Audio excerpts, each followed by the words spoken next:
A very good evening, everyone. What a delight to see you all. We miss getting together like this, don't we? It's so wonderful. It's so wonderful to see you all. Thank you for joining us this evening at Norval Foundation. My name is Carol Bouwer. I am here to ensure that the lights stay on. I am here to ensure that we leave here enriched with knowledge, having learned as much as we can about an icon who is so dear and very near to all of our hearts. This is a woman that is highly celebrated by the world, but for all of us who are gathered here today, to be able to celebrate Irma Stern here in South Africa, I think is quite special, isn't it?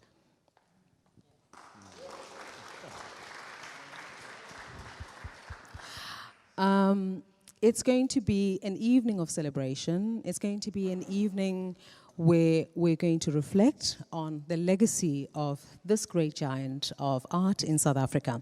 But before we do that, I think it would be remiss of me to stand before you this evening without recognizing that South Africa is in mourning.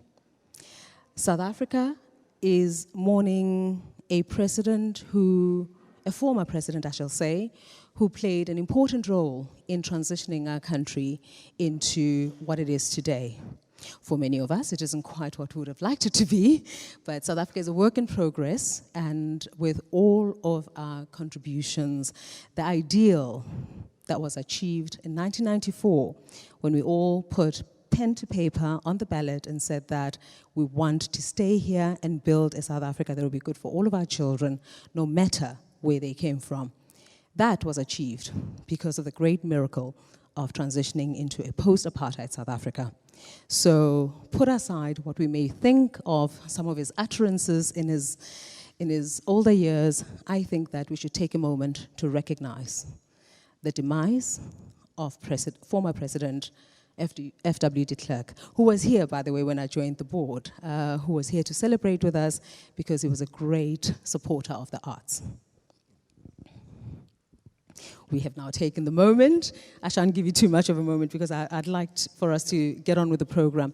I'm really delighted to welcome you to Norval Foundation and to kick off the program tonight. There are a few changes. I know that there is an expectation for Kanya Mashabela, who was part of the curation of this wonderful, wonderful work, which you all will see in Gallery 1. Kanya was meant to be with us this evening. She is not feeling well. I am not the replacement. I lack the youth, I lack the charm, and I think I lack the art history that she has traveled the world to acquire. But we will be guided through the evening by a man that I think we should all be celebrating as our new director of Norval Foundation. He is incredible. Yes, a hand of applause for Owen, everybody. Owen, we wish you well. We wish you success in this great journey that you'll be taking us on, not just tonight, but as you really not fill the boots of Ilana Brandane, who's done a tremendous job, but continue the journey of recognizing the arts in South Africa and also in Africa as a whole. Louis, thank you so much for providing us this moment. Thank you for being here tonight, and welcome home. You have been greatly, greatly missed. Allons-y, s'il vous plaît. Shall we get the evening going? Are you as excited as I am? Thank you so much. Thank you, Carol. Thank you. So I just wanted to also welcome you here to the Norval Foundation and thank you for joining us for an evening with Irma Stern. As Carol mentioned, I'm Owen Martin. I'm the Foundation's new Director and Chief Curator. And we're going to begin this evening with a very brief conversation, first with Matthew Partridge. So Matthew and I will be in conversation about Stern. We'll discuss very broadly Stern's life and her contribution to the visual arts. Sorry, Carol. So we'll discuss Irma Stern's life and her contribution to the visual arts. But for the scholars and the experts in the room, please bear with us. You'll no doubt be familiar with everything we're saying. But we felt it's important to give some context. So as you walk into the exhibition, so you have a sense of who Stern was as a person and, the world in which she came from. I think often when we travel to a museum, we don't necessarily, immediately know that. We don't know the story behind the artist, or the story of the artist, and I think that's significant. So we'll share a little bit about Stern's life. And then following that, we'll be joined by Georgina Gratrix. Georgina was recently featured in a solo exhibition at Norval Foundation and has certainly wrestled with Stern's legacy as a contemporary painter who was working in the same city as Stern was for much of her life. And so I'm looking forward to hearing from Georgina in just a few moments about her sort of reactions to the exhibition and also how her practice sort of departs from Stern's work. Before I invite Matthew onto the stage and then subsequently Georgina, I'd first like to share why we've started an Evening with program. So this will be the first in a number of events, and the intention is really to first introduce significant artists, both from the past and the present, to you. Both to an art public, a public who's maybe comfortable and used to coming through to a museum, but also to a broader public. And we're going to invite leaders from the creative community, so that's other artists, curators, collectors, writers, musicians, and academics to begin sort of having a conversation about who this person is and their sort of legacy. So, as I mentioned, our aim with these evenings are that they're relaxed and conversational, complementing our more formal talks and exhibition walkabouts. And over the next year, these events will take place in the context of a new exhibition, a new project. If we launch a new installation in the atrium, we'll continue these an Evening with programs. Ultimately, what we're really hoping to impart to you with these events is something of the passion that many of us feel for the visual arts. I think, speaking personally, museums and the encounters that I've often had in museums have really challenged, beguiled, and ultimately made my life much richer. And so we really want to share that sort of richness with you and hope you'll come on a journey with us. At this point, I'd just like to mention, please don't hesitate to put up your hand to ask a question, and we very much hope that the conversation spills over into the reception afterwards. So at which point we'll invite you to go in and view the exhibition in Gallery 1. We'll all be there, the staff of Norval Foundation, and we can continue the conversation there. So the one thing I just wanted to say is a big thank you to the Norval family who continue to support the foundation. Thank you to the remarkable staff that have put together the exhibition. Thank you to Carol for joining us here this evening. Thank you to all of our supporters, corporate and private supporters who have also really played a pivotal role in making this exhibition come together and the museum come together. And so with that, Matthew, do you mind coming up on stage and joining me? Oops. Yeah, perfect. Yeah. Thank you. Thank you very much, Owen. Just a declaration before we begin. Georgina and I are betrothed, so normally we don't come in a pair, and so this evening is indeed very special to share the stage, and I'm looking forward to the results. So thank you. A bit of arm twisting. A little bit of arm twisting, but thank you very much for having us here this evening, and I hope I can make the experience indeed richer. Great. So Matthew, I wanted to just begin the conversation, and Carol, if you have any questions yourself, please feel free to jump in.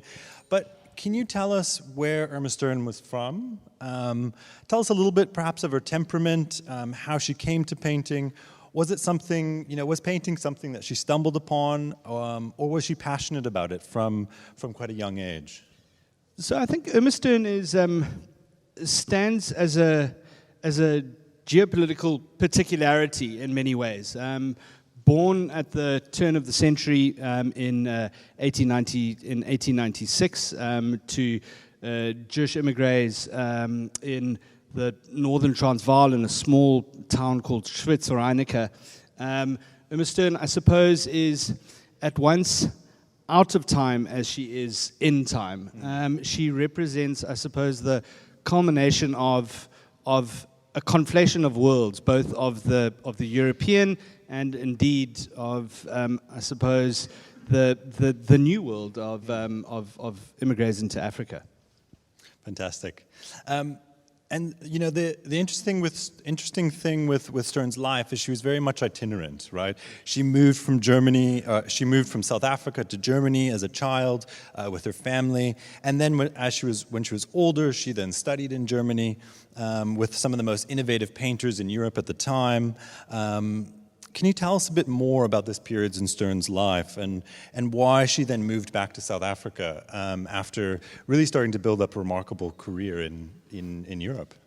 So I think it's important to understand Irma Stern as really representing the avant-garde of painting at that period. So.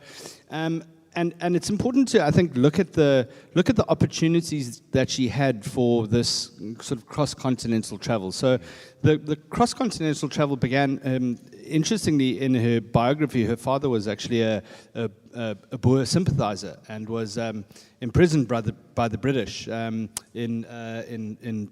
the Schwyz days. And which forced the Stern family to seek shelter, I suppose, in the Cape. And as Clive Kellner describes, they essentially arrived as refugees in the Cape, sort of fleeing this persecution, which becomes, as you'll see later, a theme throughout Stern's life.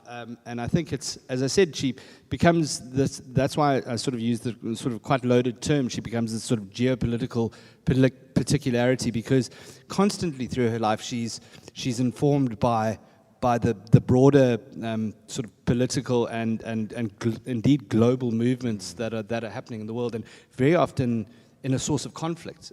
So then, when her father was released by the British, she was the family then spent the remainder of the Boer War in Germany, for them to then come and resettle back in the Cape, and then I think they went and they settled in the Northern Cape in another very small trading community in Wolmaranstad before settling back down and finally settling back down in the Cape.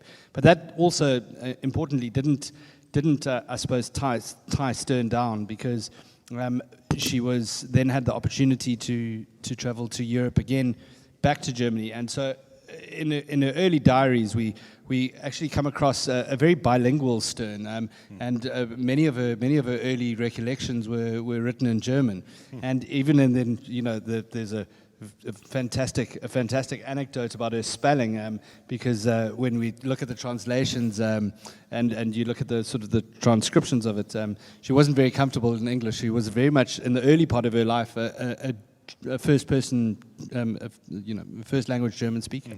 Matthew, may I just interrupt you there? Because I think for me, I'd like for us to look at the peculiarity of that. Here is a Jewish woman going back to Germany, a Germany that is really in conflict with all that being Jewish is about. Having experienced persecution in South Africa already, because the impression that is being given is that South Africa has always celebrated Stern, but that is not true. It is having been celebrated outside of South Africa that Stern then becomes a name here. Tell us more about just the frame of mind and how it translated into the work when you look at a Stern that is now juxtaposed into this environment that is German, anti-Semitic. How did that affect her? So, Carol, that's actually such an interesting question, because I think the beginning, her sort of origins started in about 1916 in Weimar. And and interestingly enough, I mean, she wasn't only battling sort of the sort of nascent anti-Semitism of the time, but she was also battling the nascent patriarchy of the time at the same time. So her first art classes were in Weimar, and there was these. And they had just come out, so it was very new and very modern. And it was the first time that an art class dedicated to women was available to be taught. Because previously, the arts weren't for women. Men and women couldn't study together. It was taboo. So you can see that this was another sort of, I suppose, another trial, and a trial that sort of also pervades her through her life.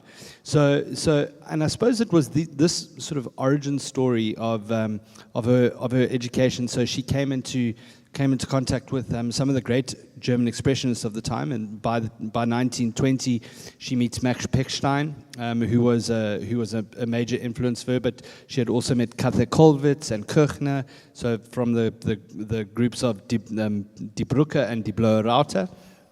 Maybe just mention what was happening in Germany at the time for the audience. So what are these groups and what were they trying to do? So I suppose in the sort of broad scope of art historical contingency, we had Impressionism that had grown out of France, and France was the sort of leading proponent at that stage of I suppose a new movement that was not dedicated to the realistic representation of the world, but rather an impression that was left behind, hence the name. And Stern's early schooling was really focused on that kind of neo-impressionism. It was, and interestingly enough, as we'll discuss, I find this exhibition a retreat to those first principles, which really excites me. It's because as we'll see, after her sort of explorations and developments of style under Pechstein, when she comes back to South Africa, so she settles back to South Africa in the 1920s, and she begins her sort of, I call them localized journeys to the interior. So from Cape Town, she started traveling around South Africa, and these were, I suppose, primers, and these were still. So the trips were Pondoland, Zululand, and Swaziland, and these were really informative. But in those journeys, she was very much, in my eyes, working in the German expressionist idiom. She was taking the skills, and interestingly enough, I read a paragraph recently in Marion Arnold's book, A Feast for the Eye, which was also very telling because she identifies the early works that Stern, one of the telltale signs was that Stern loved the color blue. She referred to herself in her diaries and journals as the blue one because she always carried around a bit of a notion of melancholy and ennui. So I don't think she was always the happiest person. But Marion Arnold identifies the way that she would use blue as the underpainting for her sort of structural lines in her painting, and you can really see that in some of the examples that we've got on exhibition this evening. So it's really it's fantastic to see the sort of the structural developments, but then for me one of the crucial points, and so you fast forward about 15 years. And we go all the way to 1936, and she's on tour in Europe with her mum. And it was, I think, in the last sort of 2 years of her mum's life, because I think her mum died in 1938 or 39, just before she traveled to Zanzibar for the first time. And she takes a journey to the Louvre, and is kind of, that was in its, well, it still is, but then it was showing sort of some of the lead artists of the day, and so she comes across the Impressionist exhibition of Gauguin and Cézanne and Van Gogh, and so she was beginning to become a little bit disillusioned by sort of the growing, and she had lived through it already in the First World War, and now that this was on the doorstep of the Second World War, and history was starting to repeat itself. And she places herself in the company of those Impressionist greats. And so she writes in this letter, and thankfully, we've got all of the correspondence. So the sort of primary historical sources that we've got are her correspondence with her friends, the Feldmans in Johannesburg. And so she writes that I feel that I've done the best that anybody here has done. I feel I'm in the company of the greats. And so she was measuring herself not against the expressionists, but against the impressionists. And I think that set the tone for what she'll do for the next 10 years. And I think that's the results of this exhibition this evening. That is incredible. Owen, I'd like to ask you a question. We think often about these really large and audacious exhibitions, and I'm proud to say that Norval Foundation has done them. But what is the process of putting this together, and what weight is on your shoulders when you're having to say to South Africa, I'm going to give you Irma Stern, and I'm going to do it well? Because we know that we do everything well here. But just tell me about that process and how we arrived here. With pleasure, with pleasure. So, I think when you walk into an exhibition of this size or of a much larger size, you have the impression that this work just... Sorry, just to interrupt you. So that would be the Jackson Hlongwane. Thank you. Thanks, Carol. You have this impression that the work just arrives, and somebody takes a screwdriver or a drill and puts a few screws in, and there it's all sort of done. But we actually plan a few years ahead, because we have to begin by thinking about, well, what's relevant, what matters, and also what are people interested in, right? So we're always balancing with what we think's important, with also how the public might engage with it and what the public is interested in seeing, and then we start going through sort of lists. We have this Excel document with about 700 names of artists who we've sort of are looking at. And we have 700 artists? Well, that's just a selection. And then we start thinking about, if there's combinations of artists that can come together, or if somebody really deserves a solo exhibition. I mean, with Jackson's exhibition here, it was really important that we recognize the contribution, so Jackson Hlongwane recognized the contribution he made to sculpture from the 1960s up until he passed away in 2010, and give a sense of what he's completed. And so with an exhibition like Stern, one of the challenges there, and the pleasures as well, is to then begin having conversations with collectors, asking, would you be willing? Are you open to lending us work? And then that conversation goes. That's a long process, often with the list changing, right? The exhibition checklist changing, and then it comes. Much later does this sort of the physical aspects of the exhibition come together. Of course, we go through a long process of writing and often debating why an exhibition matters, which work should be included, and Fantastic. Hopefully that answers your question. It does indeed, it does. Thank you. But returning to Stern quickly, and I hope to invite Georgina to the stage. We've spoken for a little bit longer than we intended, but I guess I'm very interested in that Stern, again, was traveling around Europe, and then she comes to South Africa, and then she starts these remarkable sort of trips to Zanzibar, to the Congo. She actually gets in her own car and drives to the Congo herself, drives herself to the Congo to work on this body of paintings. And she sort of continues this very itinerant lifestyle. And I'm wondering, can you speak a little bit to those trips also to Senegal, which one of the works actually in the exhibition references? Yeah. I was very pleased to see the Dakar, the pair of Dakar figures in the exhibition, because that Dakar trip was in 1938, so 1937, because that was on the way back from her European trip, and that was her last European trip before the war.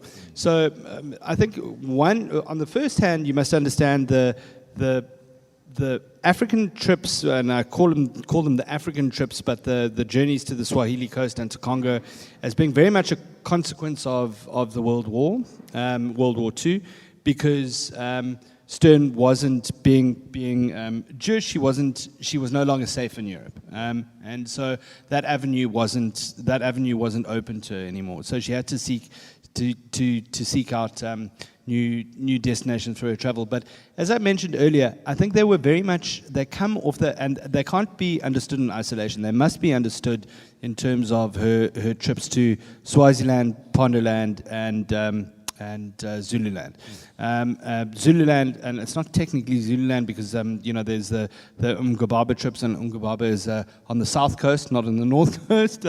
Just with a little bit of local geography, but nevertheless, I think those had really set her scene and sort of established the engagement in the sitters and the mode and the mode of engagement that you would have with her sitters. But as I said, those were very much done in an expressionist vein. These, and as I said, the first Congo trip, and I think she trained her car up to Elizabethville, which is present-day Kinshasa, and then drove all around a very big country. And yeah, I think for me, it's one of the unique moments in South African art history, and indeed, I think in global art history, because you don't. And remember, at the time in 1939, it was very rare to have a woman traveling by herself. I mean, this was a fiercely independent artist. More importantly, We talk now in an environment where there is a fear of putting a gaze on the other. Taking a camera or just looking at you and painting you when I am not of your culture. I'm wondering about just the strength of a woman who says, patriarchy aside, African norms aside, I'm going to come into this environment and I'm going to paint people that don't necessarily look like me because I'm celebrating who they are. From your perspective, Matthew, looking at even just our community today, how afraid we are to go into spaces where there's cultural appropriation, et cetera, tell us about a woman who understands that she has permission to celebrate what she's interacting with. She has permission to live in an environment where she's unafraid to say, I see you, I celebrate you, I like what you are, and I don't have to worry about the reaction to it. Carol, that's such a refreshing opinion, especially in this day and age. I might have a sort of contradictory view on sort of the popular discourse of how Stern is often received and addressed. But I think that this particular body of work that these paintings owe themselves to speaks of a moment of an engagement, of a personal engagement with Stern's subject, where Stern had the early works, as I said, the primers, the Zululand, Swaziland, Pondoland trips, had been very much in the expressionist mode and had been quite stylized and quite decorative. Mm-hmm. In these pictures, I find none of that. I find a deep, fidelitous, truthful engagement with her subjects, an incredibly personal intimacy that occurs between artist and sitter. At very many times, there's also this tension where you're not too sure of the dynamics between artist and sitter, and I think that gives the paintings a little bit more punctum in a way. It gives the paintings that kind of intransibility that make them sing. Just to correct this, Matthew, so I celebrate that, and I think that is a beautiful thing. I'm talking about reflecting on artists today having a fear of going into spaces because they're restricted by popular discourse, because I think that it's very clear, whether it's the Arab or any of those paintings, that all of this emanates from a place of I see you, you see me. We have a relationship. We've sat together, we've broken bread together. I'm talking about how we can go back to learning from an Irma Stern and applying it in today to have the freedom, whether it's, I'm a producer of a women's talk show, and we go into spaces where we're trying to cover topics where I literally have to explain why I think I have permission to come into that particular space. And it's a gender thing. It's, it comes from different perspectives.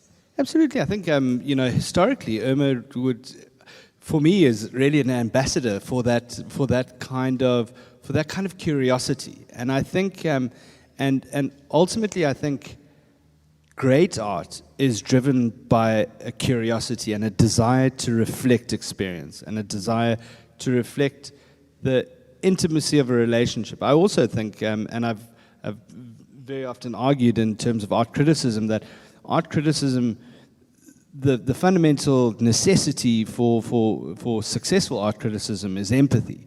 We've got to have there's an empathetic reading that is required for the critic to translate what they're feeling to a reader.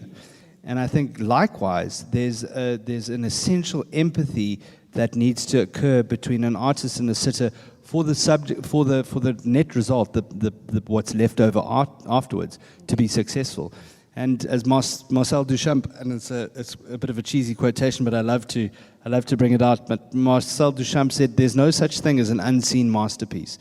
And so that being said, the viewer completes that circle. So there's a relationship between subject and sitter, but in order for that creative act to be complete, we need to look at it, and we need to empathize, and we need to, I suppose, find an embodiment of that kind of empathy, that kind of looking. And the minute that we stop looking, the minute that we restrict what we can look at or what we think we can look at, that I suppose that's where curiosity goes to die. And what a dreadful world.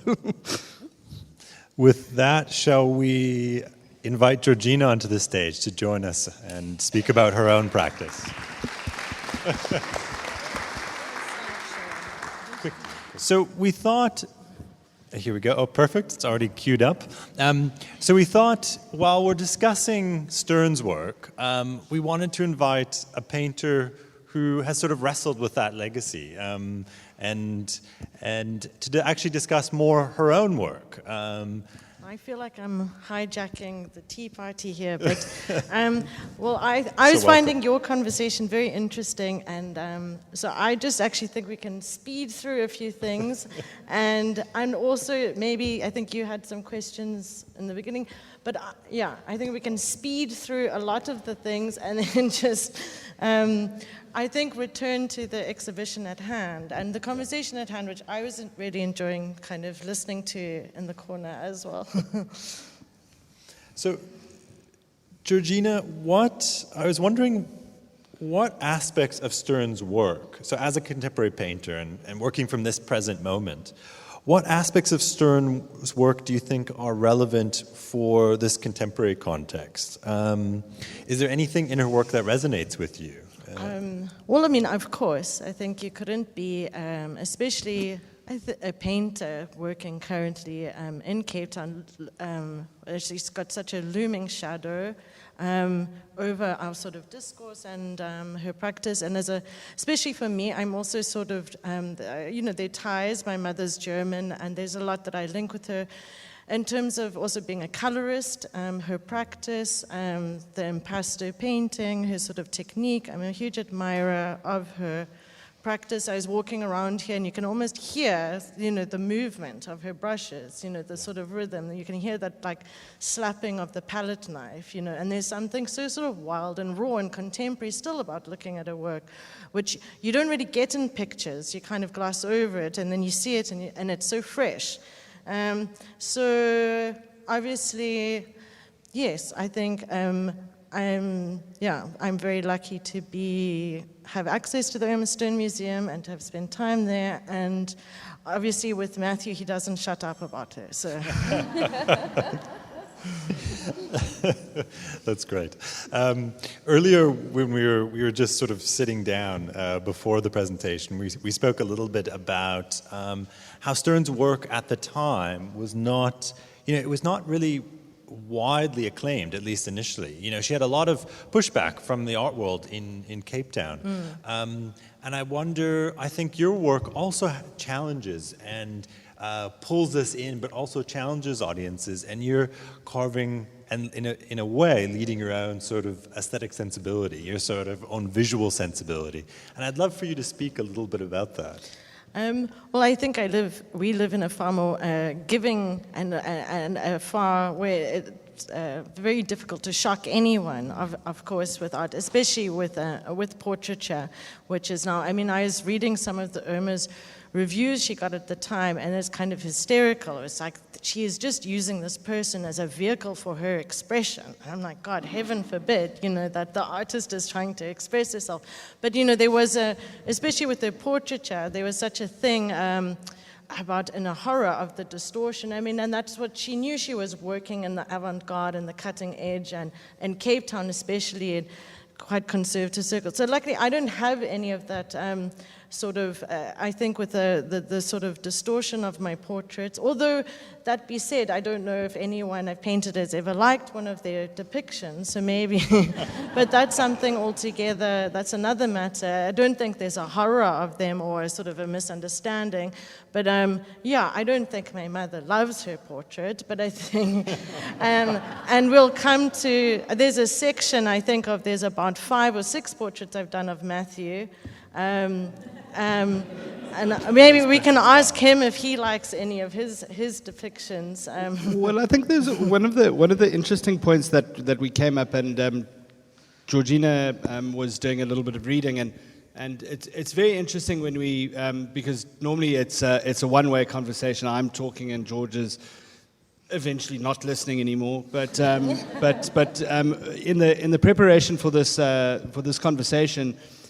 George was reading Michael Godbe's essay on... I do read this other times. So too. Georgina was reading Michael Godbe's essay on Irma's portraits of Richard and Frida Feldman, most specifically with reference to Frida Feldman. And maybe just mention who Michael Godbe is and Frida Feldman, just so... So Michael Godbe is a preeminent art historian in both Cape Town and South Africa, and the Feldmans were Irma's dear friends. Richard and Frida Feldman were Irma's dear friends. So there was a point in Irma's life, as I said, and the death of her mother becomes quite important, because with the death of her mother, so she came into an inheritance, and this inheritance allowed her a certain freedom. So as George came across this wonderful quote, where... I will paraphrase it, but it was just this wonderful thing where she was writing to her beloved friends, and she said, I don't have to paint, so heck it, I'm painting all damn day, and I'm not accepting those commissions, and it feels so good in the spine. Now I think I'm mistranslating the German English, but it feels so good in my spine to be doing basically what I want and when I want, and I don't have to paint, so I am painting the portraits, and that's and that's sort of an interesting, I think, shift that you said, or that you also have observed, that there is a shift in Irma's portraiture when there's that freedom from necessity and freedom to do what she wants. That's very evident. And it's quite interesting. If the beginning of the slideshow, we actually opened with a selection of George's, rather cheekily, George's society portraits. So George obviously also has been subject to one or two of those, the kind of the commissions of the society portraits as well. I think it's we're not of that time anymore. So I think. It's also just hard to talk about it. But anyway, there was a portrait, but it's also a lot of the society. I'm interested in the idea of a society portrait, and I choose to portray the people in the society, and I love the glamour and the decadence, and we all read Hello magazine, and we all, or not maybe we all, I mean, a lot of people, or the You magazine, you know, there's a lot of celebrity culture that's very sort of, particularly now embedded, and it's not just the society paint, you know, we all, and some involved in that media and glamour and society, and I enjoy dabbling in that. I think some Princess Di images flashed on the screen. Perhaps talking about that, Georgina, take us through how much of your location has influence on the works that you do. How much? How much of your location, where you are, okay. Cape Town in particular seems to play Yes. an important role. Well, I think I'm trying specifically about the portraits. You know, I think what the big difference with Irma and I, which is a difference of our times, is that, I mean, Irma, and what's wonderful about her work is the rawness and the intimacy, and she worked from life. Yeah. You know, worked very much from the sitter. She often worked quite quickly. The works were kind of finished. And it's that complete immersive directness of drawing, and it is like still what I think many people think of the artist, or especially of a portraitist, of what it should be. You know, that sort of, you don't get many artists, you know, Freud driving people mad with their 300 hours of sittings, and he couldn't even, you know, paint the background unless they were sitting there. You know, I'm completely the opposite. I think I'm an artist of my time in terms of I only work with from photographs. I have a complete allergy to telling someone how to sit or stand or where to look or what color shirt to wear, and that's not about what it's about. For me, a lot about what I'm interested in, how people choose to portray themselves through photography, and what they choose, how they choose to depict, you know, through the photographs, and like what is out there, and finding these found images that resonate with me, and hopefully through other people, and working with the images. That's what interests me.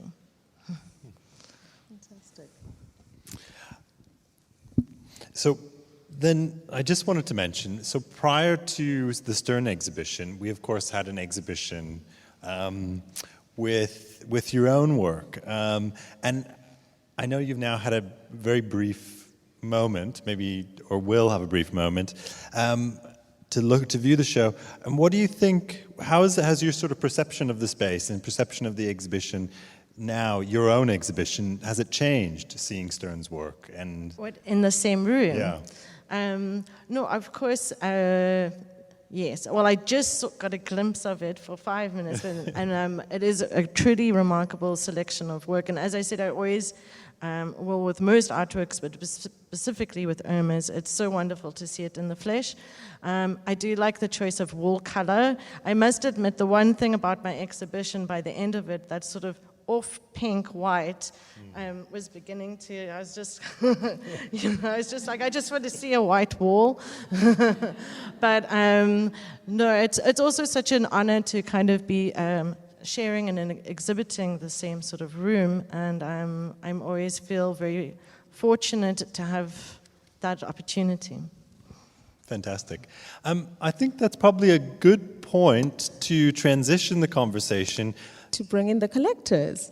Exactly. Should we do that? That would be yeah. That's fantastic. I'm finding this so fascinating that all I want to do is just listen to the three of you. As a board member, as a trustee at this wonderful establishment, I have always wanted a moment to just sit with the artists and learn as much as I can, because wherever I go, people assume that I'm knowledgeable about art. So after tonight, I think that I'm enlightened. But I'd also like to know what it is like to live with the art. Can you imagine living in a space with Irma Stern, coming into an environment every day and looking at your walls? And there she is, up there, this person that is celebrated by the world. Perhaps I'll start with you, Louis.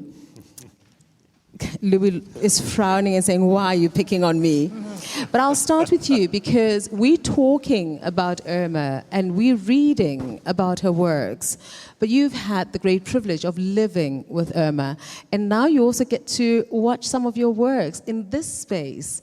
I wonder what that is like. It is something that I can only imagine unless I leave here and go work harder. No, thank you, Carol. To own and to live and to work in an environment where a great painter like Irma is an absolute privilege. It's and one doesn't always really appreciate it. But then when you see it in context, in an exhibition like this, you start realizing how great she really was, because it's not the one you sort of liked that you thought was great, but now, in this case, there are 22 paintings, and if you ask everybody around you, everybody's going to choose different paintings and think they're fantastic. So I just don't think she's fully appreciated at home. Often we more recognized abroad. And I think it's for that reason I think she's still recognized as one of the top 100 leading female artists in the world, and we're talking globally over a long, long period of time. But I think the more remarkable thing, having seen the exhibition and listened to the curators and have the advantage of hearing, what she went through, etc., is that I think Irma as a woman is one of our absolutely forerunners and leading women in the history of this country, and she's not appreciated. If you think what she went through in the war years, getting in a car, driving up to Zanzibar, working there, talking, in those days, females were regarded, not as equal to men, but she got the men to sit down for her. You've got a Jewish woman getting Arab people to sit across her, and then, on her own, she put these frames together and brings it back. I just think we've got to celebrate what a great woman she was. She's not appreciated, and people don't know enough about her. And then I think lastly, what the exhibition brings home to me is that this is what the museum is built for. I don't think we'll see an exhibition like this ever in South Africa again of Irma's work. I don't think we've ever seen that. And people don't necessarily know that, because what we've got here is greatness. It's really the top echelon of in the artistic world.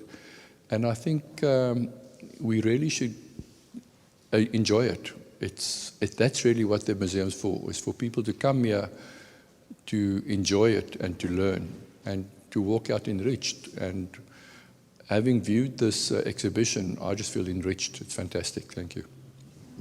Thank you so much. Thank you, Louis. I think that one of the things that perhaps we don't talk about enough is the emphasis of the museum on art knowledge and ensuring that we leave the community more enriched, more enlightened by all these exhibitions. And it's been quite, the impression has really been made in the community, I think, or it's beginning to be made in the community about the lengths that Norval Foundation will go in terms of celebrating art that is shunned, celebrating art that is ignored.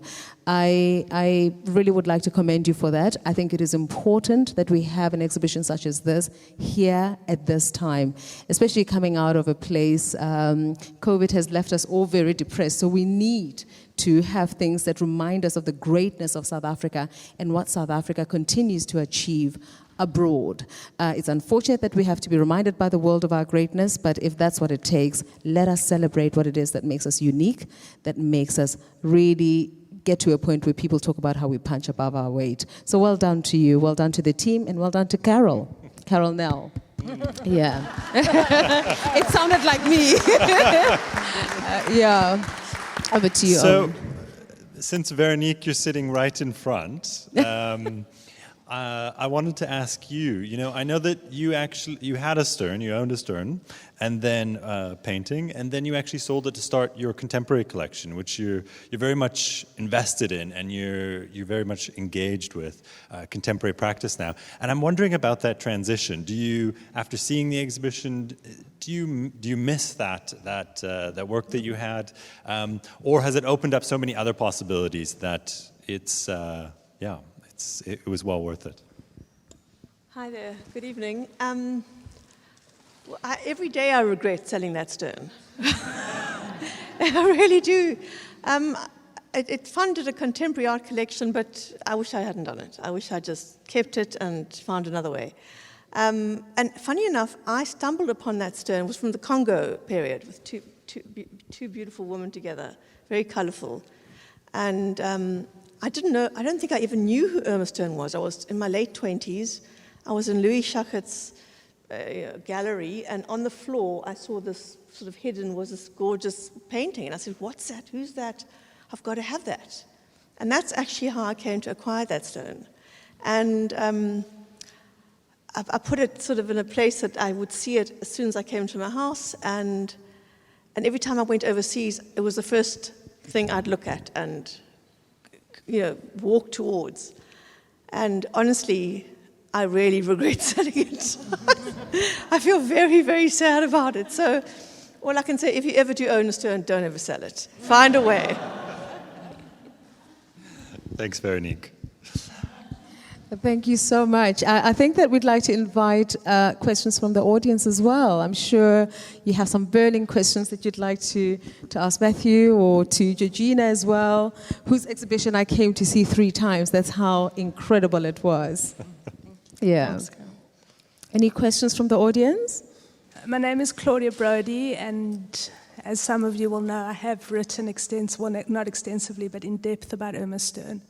And Carol, this isn't a question, it's a comment in response to your really important comment about the need to be able to empathize beyond one's own experience and not be limited by one's own experience to what one can engage and represent and talk about.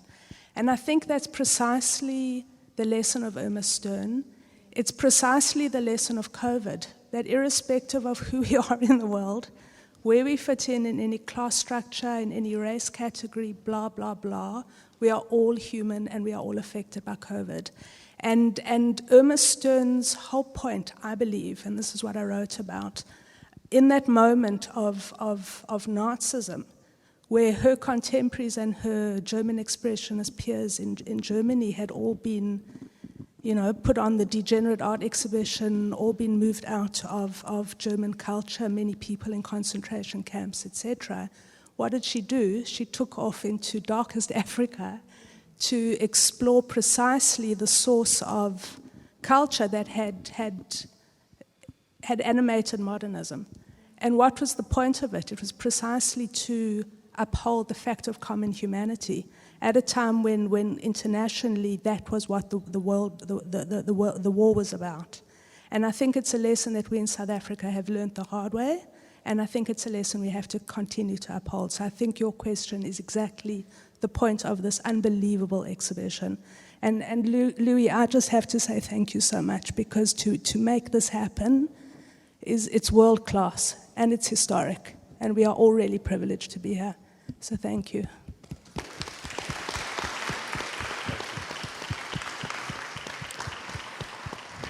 I'm so glad that you went back to that, because I think that is such an important thing for all of us to remember. It is about finding commonality and not always looking for that which makes us different. And when we find the differences, celebrating them and understanding how we each grow from coming together. So thank you so much for going back to that. I can see that Siobhan is burning to ask something. I've utterly corrupted her. Since joining you, Louis, all I've done is get this lady to keep buying. I don't even know how her husband allowed her to be here, because she's likely to spend. Well, you made me feel a lot better, because every time I buy art, my husband says, it's not an investment because you're never going to sell it. And you've just solidified that for me. I won't be selling, I don't think. No, sorry, I'm a complete novice, and as though Carol's very kind, but I seem to buy more out of emotion than knowledge. So if an emotion is evoked, it's the relationship between the art and how it makes me feel. One of the things that struck me, though, is and I was thinking, with Irma, there's a lot of opinion that her work is about the things that she didn't see in herself that she wanted to portray in the people sitting for her, especially women. I think I've read a few things where, things that she didn't see in herself, she liked to celebrate in the females that she painted. As an artist yourself, from a perspective from the artist, I think when you look at something for ourselves, we critique the artist sometimes, on how they depict these things.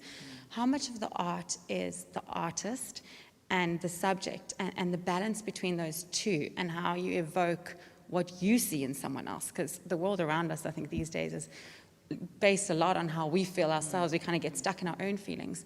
That balance, I don't know if I'm making any sense.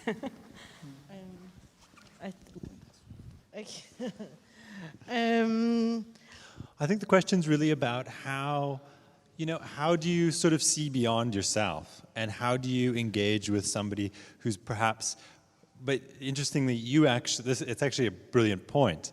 The question is great, because Irma, painted from life, and almost solely painted from life, and you actually... Yeah, well, I mean, I was also thinking, that, that sort of the criticisms with Irma, with, where it was a negative thing, like you're using this person as a vessel for your own, for your brush mark or your tool, whereas that was seen as a negative thing, whereas now it's a positive thing. There can't be too much, it's meant to be too subjective. It's about having the most particular point of view. And I mean, for me also, I'm very transparent about it. I'm not painting an objective portrait of someone.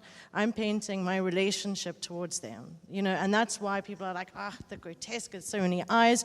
Well, that's just symbolism for me. It's about shifting, it's about time, it's about duration, about the complexities of our relationships. It's not about that person as an objective thing in the world.